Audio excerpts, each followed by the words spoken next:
मित्रांनो नमस्कार, स्वागत आहे तुमचं आपल्या यूट्यूब चॅनलमध्ये।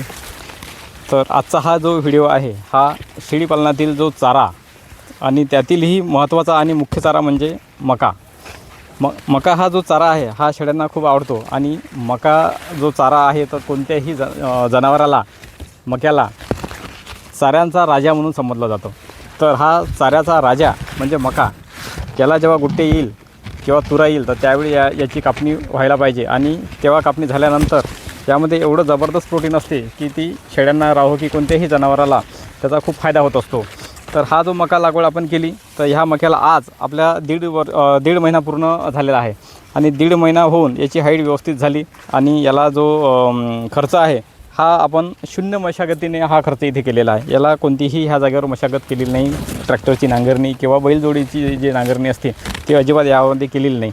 फक्त तणनाशक मारून जे काही आपले जे तणनाशक असतात तण नाहीसे करणारे ते तणनाशक मारून इथे आपण टोकन यंत्राच्या साहाय्याने इथे लागवड केली आणि तुम्ही हे अंतर पाहू शकता। टोकन यंत्राच्या साहाय्याने अंतर लागवड केल्यामुळे याचं टीज भऱ्याचं जे एका झाडाचं जे अंतर आहे हे आपल्याला दिसत आहे आणि याचं जे बूड पण आहे हे कसं मजबूत तयार झालेलं आहे।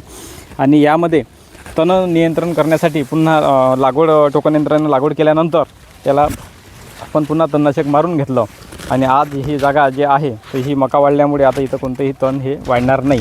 याचा फायदा आपल्याला आता शून्य मशागतीमुळे झालेला आहे। तर आपण बरेच वेळा खूप जास्त मशागतीवर खर्च करतो आणि त्यामध्ये चाऱ्याची लागवड करतो, काही त्याची गरज पडत नाही। आज तुमच्यासमोर रिझल्ट आपण दाखवत आहेत।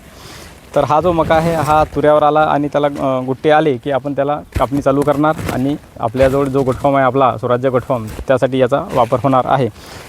तर माहिती कशी वाटल्यास पुन्हा कमेंटमध्ये सांगा, व्हिडिओ शेअर करा, लाईक करा, सबस्क्राईब करा। तोपर्यंत थांबतो, पुन्हा भेटू दुसऱ्या व्हिडिओमध्ये। धन्यवाद।